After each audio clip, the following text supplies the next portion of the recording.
Okay အားလုံးမင်္ဂလာပါဒီညကျွန်တော်ထပ်ပြီးတော့ရှင်းပြခြင်းတဲ့သင်ခန်းစာကတော့ဒီ data analysis အတွက်ပေါ့နော်နောက်ထပ် filter လုပ်တဲ့သင်ခန်းစာတစ်ခုဖြစ်ပါတယ်အဲဒီတစ်ခေါက်ကျွန်တော်တို့ filter ကိုဒီ data တွေဘယ်လိုမျိုးပေါ့နော် filter လုပ်မယ်ဆိုတော့ကျွန်တော်တို့ကိုကသိချင်တဲ့ data ကို group လုပ်မယ် subtotal လုပ်မယ်ပေါ့နော်စသဖြင့်ဒီလိုမျိုးလေးလုပ်ရတဲ့သင်ခန်းစာလေးဖြစ်ပါတယ်သိပြီးတော့ခက်ခဲကြီးတော့မဟုတ်ဘူးကျွန်တော်ရှင်းပြလိုက်လို့ရှိရင်အလုံးလွယ်လွယ်ကူနဲ့သဘောပေါက်မယ်ဆိုတာကျွန်တော်ယုံကြည်ပါတယ်ဆိုတော့ကျွန်တော်တို့ဒီမှာပေါ့နော်ဒီ data လေးရှိအဲ့တော့ data ကိုကျွန်တော်တို့ကဘာမှမလုပ်ဘူးပေါ့နော်ဒီဇာတ်လည်းဇာတ်ဆိုတော့ table လည်းမတိဆောက်ဘူး view တန်းတန်းမဲ့ထားမယ်ပြီးတော့သူတို့ last name ရှိတယ်နာမည်ပေါ့နော်ပြီးတော့သူတို့ရောင်းထားတဲ့ဈေးနှုန်းရှိတယ်နော် product type ရှိတယ်ပြီးဘယ် company ရလဲဆိုတာရှိတယ်အဲ့တော့ဒီမှာကသူကလေတူညီတဲ့ company လေးတွေတော့ရှိတာပေါ့နော်ဒီမှာဆိုလို့ရှိရင် corn food ရှိတယ်pancakes on the rock ဆိုတာရှိတယ် pizza walk and roll ပေါ့နော်စသဖြင့်ဒီ company နာမည်ရှိတယ်အဲ့တော့ကျွန်တော်တို့ကအဲ့ဒါကိုဒီ data tab ထဲမှာရှိတယ်ပုံစံလေးတစ်ခုနဲ့ကျွန်တော်တို့လုပ်ကြည့်မှာဖြစ်ပါတယ်ဆိုတော့ဟုတ်ပြီကျွန်တော်တို့ကဟုတ်ပြီဒီ data တစ်ခုကျွန်တော်တို့ select ရွေးပြီးရမယ်ဒီ data ဆိုတဲ့ tab ကိုရွေးလိုက်မယ်ဆိုရင်ဒီဘက် down ဆုံးမှာပေါ့နော်ကျွန်တော်ဒီမှာ group and group subtotal ဆိုတာကျွန်တော်တို့တွေ့ရပါလိမ့်မယ်အဲ့တော့အဲ့ဒီ group and group subtotal ကိုကျွန်တော်တို့ရွေးချယ်ပြီးတော့လုပ်ပြသွားပါမယ်အဲ့တော့အဲ့ဒီကနေကျွန်တော်တို့ subtotal ကျွန်တော်ရွေးကြည့်အောင်အရင်ဆုံးเนาะဒီထဲမှာ data cell ကိုတော့ဒီထဲမှာ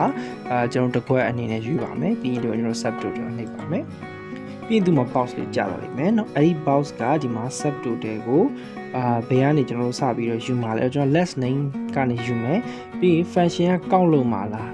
စသဖြင့်ပေါ့နော်ပြီးလို့ရှိရင် subtotal ဘာကိုကောက်လို့မှာလဲပေါ့နော်ဆိုတော့ကျွန်တော်ကတော့ဒီမှာ company တွေကတူတာလေးရှိနေတော့ဒီ company နာမည်တူလို့ရှိလို့ရှိရင်ခေါက်လုပ်ပေးဆိုပြီးတော့ကျွန်တော် company မှာအမှတ်ချထားတယ်ပြီးလို့ရှိရင်use function မှာလည်းကောက်ထားတယ်ပေါ့နော်chain မှာကျွန်တော် last name နဲ့ထားလိုက်တယ်โอเคနော်အဲ့တော့ရပြီဆိုကျွန်တော် okay နှိပ်လိုက်မယ်ဆိုတော့ဒီဘက်ပြီးမှဒီလိုမျိုး minus plus လေးတွေပေါ်လာပါလိမ့်မယ်ဆိုတော့ data ကိုတစ်ချက်ပြန်ရှင်းပြရင်ဒီ Jones ဆိုတဲ့သူကဒီcount food မှာသူတစ်ခါပဲအယောင်းဝယ်လုပ်ထားတယ်ပေါ့လေ William ကလည်း count food မှာတစ်ခါ Johnson ကလည်းတစ်ခါပေါ့နော်ဒီ count ဆိုတာလေးတွေကထပ်ပြီးပေါ်လာတာပေါ့နော် Johnson count နော် William count စသဖြင့်ပေါ့လေတစ်ခါစီပဲလုပ်ထားတာမျိုးရှိတယ်အဲ့တော့တစ်ခါတွေများပါတယ် Brown လည်းဒီ pancakes on the rock မှာတစ်ခါပဲဒါပေမဲ့ William ကနောက်ထပ်နှစ်ခါဖြစ်တယ်ဟိုမှာလည်းသူကကျတော့ pancakes on the rock company ရောpizza company မှာရောသူကနှစ်ကောင်ပေါ့နော်ဒီတစ်ခါကျွန်တော်က last name နဲ့စီထားတာဖြစ်တဲ့အတွက်သူရဲ့ name alike ဒီ company မှာဘယ်နှခါသူတို့အယောင်းဝယ်လုပ်လဲဆိုတော့ပေါ်တာပေါ့ဒီမှာဆိုလို့ရှိရင်တော့ဒီမှာကျွန်တော်ထူးထူးခြားခြားတော့ William မှာပဲအဲ့တော့ William ကိုကျွန်တော်ခဏလေးအယောင်းပြောင်းလိုက်မယ်နော်မြင်သာလေးရှိပါနော် William ကတော့ဒီမှာ2ဖြစ်တယ်ဘာလို့ဆိုသူရောင်းထားတာကဒီမှာ pancakes on the rock မှာရော pizza ဆိုတဲ့ company ရောပဲသူရောင်းထားတဲ့ပတ်စံရှိတာဟုတ်ဆိုတော့ဒီလိုမျိုးလေးပေါ့နော်နောက်တစ်ယောက်ကကျတော့ Smith ပါ Smith level နှစ်ခုရှိတယ်သူကလည်းဒီနော် work and room မှာရော pizza မှာရောသူရောင်းထားတယ်ပေါ့နော်ဒီလိုမျိုးလေးကျွန်တော်တို့ကsubtotal လေးလုပ်ပြီးတော့ကြည့်လို့ရတယ်ပေါ့လေနော်ဒါဆိုလို့ရှိရင်ကျွန်တော်တို့ဒီစုစုပေါင်းအလုံးရောင်းထားတာတော့14ခါပေါ့နော်စုစုပေါင်း14ခါအလုံးတယောက်ချင်းစီကိုကုမ္ပဏီတစ်ခုပဲရောင်းထားရှိသလိုနှစ်ခုရောင်းထားလည်းရှိတယ်ပေါ့ဒါတော့ဥပမာ data အနေနဲ့ကြည့်တယ်အဲ့တော့သူ့မှာလည်းဒီထောက်လေးပေါ့1 2 3ဆိုပြီးနောက်တော့ option လေး3ခုရှိလိမ့်မယ်ဆိုတော့အဲ့ option 3ခုကျွန်တော်နှိပ်ကြည့်ရအောင်အဲ့တော့1ဆိုတာတော့ကျွန်တော်တို့အခုမြင်ရတဲ့ပုံစံဖြစ်သွားမယ်အဲ့တော့သူကတော့စုစုပေါင်းဘယ်ကုမ္ပဏီမဟုတ်ဘူးပေါ့နော်သူကြတော့ဒီဘယ်နှခါရောင်းထားလဲဆိုတော့ကောက်တာပေါ့နော်အဲ့တော့ဘယ်နှခါရောင်းလဲဆို14ကကျွန်တော်တို့ရောင်းထားတယ်ပေါ့နော်ကုမ္ပဏီကတော့14ခုမဟုတ်ဘူးเนาะကောက်တာပဲရှိတယ်ရေတော့ကိုပြောရောင်းတာရေတော့နံပါတ်2ကကြတော့သူကတခြား data မပါတော့ဘူးတယောက်ချင်းစီနဲ့တော့အဲ့တော့ Jones ကပေါ့နော် Jones ကကုမ္ပဏီတစ်ခုရောင်းတယ်ပေါ့ William က2ခါရောင်းတယ်ပေါ့နော်ဒီလိုမျိုးလေးပေါ့ဒီ Smith level 2ခါရောင်းတယ်ပေါ့နော်အဲ့လိုမျိုးကျွန်တော်တို့ကြည့်လို့ရတယ်ပေါ့နော်ပြီးနံပါတ်3ကတော့ခုနကကျွန်တော် view ပေါ့ default view ဖြစ်တယ်သူကောက်နေပါမယ်သူရဲ့ဒီ data ရောင်းထားတဲ့ဟာပါမယ်ပေါ့နော်ဒါတော့ခုနကကျွန်တော်ပြင်လိုက်တဲ့ subtotal ပေါ့နော် okay နောက်ထပ်တစ်ခုကဒီလိုမျိုးပဲကျွန်တော်တို့cell alike ကိုကျွန်တော်တို့ column alike ကိုလည်းကျွန်တော်တို့ခဏဖျောက်ထားတာပြီး group လုပ်ထားတာမျိုးလုပ်လို့ရတယ်အဲဒီမှာဆိုလို့ရှိရင်ကျွန်တော်ကဒီ last name နဲ့ cell ကိုခဏဖျောက်ထားခြင်းဆိုရင်ဒီ column တစ်ခုလုံး select ပေးလိုက်မယ်ပြီးရင်ကျွန်တော်တို့ဒီမှာခုန data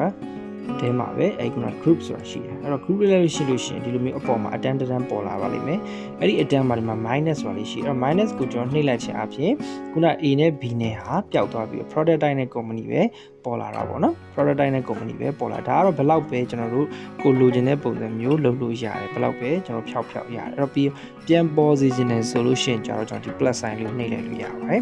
solution တော့ဒီမှာ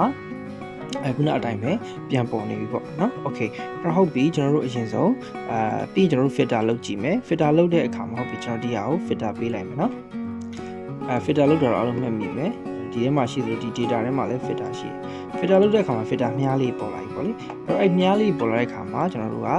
ဒီ filter နဲ့ပတ်သက်ပြီးတော့မှ company ပေါ့ company ဆိုလို့ရှိရင်ကျွန်တော်တို့ကဥပမာpancakes နဲ့ pizza pizza comment နှစ်ခုကျွန်တော်ရွေးလိုက်တယ် pancake and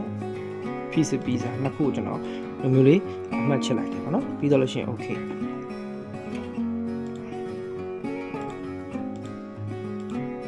okay ပြလိုက်လို့ရှင်ဒါ pancakes နဲ့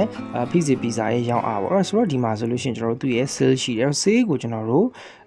ဒီမှာ grand count တော့ရှိပြင်မယ်ကျွန်တော်ဒီမှာ grand total ဆိုတာမရှိဘူးအဲ့တော့ကျွန်တော်တို့ကgrand total တခုကျွန်တော်ထပ်ထည့်ခြင်းတယ်အဲ့တော့နော်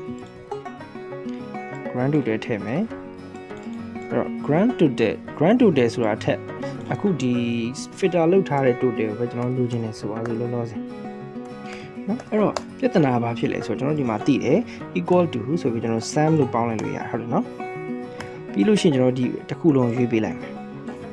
enter နှိပ်လိုက်ရင်ဒေါ်လာ2000ကျော်ဒါဟာမှားနေပါတယ်ဘာလို့မှားလဲဆိုလို့ရှိရင်ကျွန်တော်တို့ဟာဒီမှာ filter လောက်ထားတဲ့အတွက်ကြောင့်မလို့သူက filter ရဲ့သဘောတရားအရာ sum ရဲ့ formula သဘောတရားကရှိသမျှအားလုံးပေါင်းလိုက်ဒါပေမဲ့ကျွန်တော်တို့မဟုတ်ဘူး company pancakes on the rock company နဲ့ pizza company ရောင်းထားတဲ့ဒီ၅ခုရဲ့ total ပဲလိုချင်တာဖြစ်တယ်ဆိုတော့ဒီပေါ့နော် formula ကျွန်တော်သုံးလို့မဖြစ်နိုင်ဘူးဆိုတော့ကျွန်တော်ပြန်ဖြတ်လိုက်မယ်ဖြတ်ပြီးလို့ရှိရင်ကျွန်တော်တို့ဘာကိုသုံးမလဲဆို equal to subtotal ဆိုတဲ့ formula ကိုသုံးပါမယ် subtotal မှာသူ့ရဲ့ကုတ်နံပါတ်တွေရှိတယ်အဲ့တော့သူ့ရဲ့ sum ကတော့ကျွန်တော်တို့ဒီ100နဲ့9ပေါ့နော်နံပါတ်109ခုမြောက်က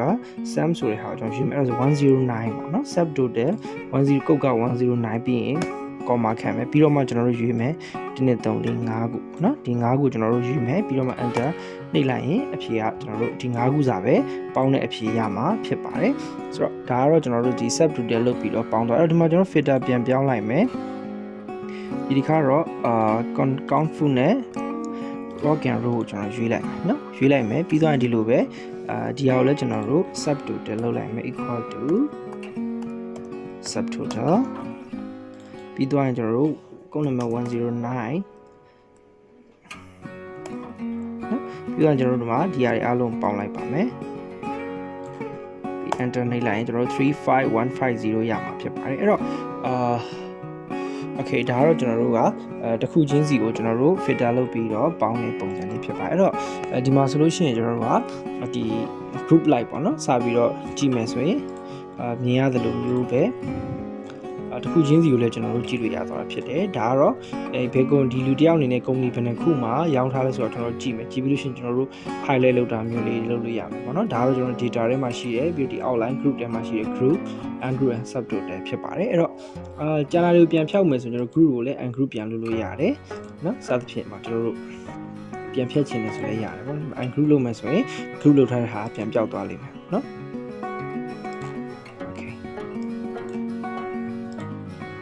နော်ဒါတော့ group လောက်ထားတာမရှိတော့ဘူး group လောက်မယ်ဆိုရင်ကို group လောက်ချင်တဲ့ဟာကိုရွေးဥမာ A နဲ့ B နဲ့လောက်ချင် AB column ရွေးပြီးရင်ကျွန်တော် group ကိုနှိပ်လိုက်ရင်ဒီလိုမျိုးအနှုတ်နဲ့အပေါင်းပုံစံလေးပေါ်လာကြကျွန်တော် group လုပ်လို့ရတယ်ပေါ့နော် okay ဒါကတော့ကျွန်တော်တို့ဒီ data analysis မှာကျွန်တော်တို့ဘယ်လိုမျိုး